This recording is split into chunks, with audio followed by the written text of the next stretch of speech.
အော်ဘာပြောနာမင်္ဂလာပါဒီနေ့ညီမလေးတယောက်ရောက်နေရပေါ့နော်သူကနေ TikTok ကနေလာခဲ့တာသူက Saturday လို့ပြောတယ်ဒီ17လပိုင်းထဲမှာ10လပိုင်းထဲမှာမွေးတာပေါ့နော်အဲ့လိုမျိုးဆိုတော့သူက25ရာခိုင်နှုန်းရတယ်ပေါ့နော်အခုကသူဘယ်လိုပုံစံလေးလုံးမှလဲဆိုလို့ရှိရင်စပီကတော့တော်တော်လေးရှည်တယ်ဒါပေမဲ့သူကအရင်လည်းမဖြောင်းချင်ဘူးပေါ့နော်ပြီးတော့ကတ်သွားမှလည်းကြောက်တယ်ကောက်လည်းမကောက်ချင်ဘူးပေါ့နော်ဘယ်လိုပုံစံလေးလုပ်ပေးမယ်ဆိုတာတစ်ချက်တော့လိုက်ကြည့်ပါနော်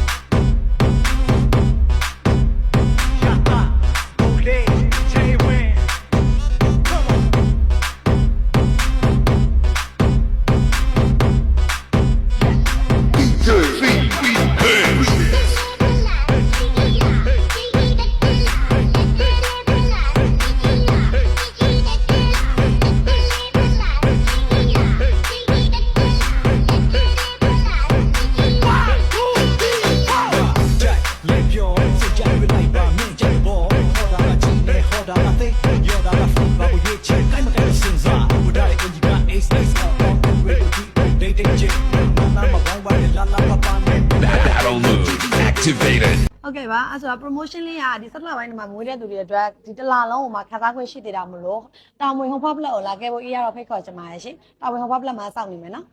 တာ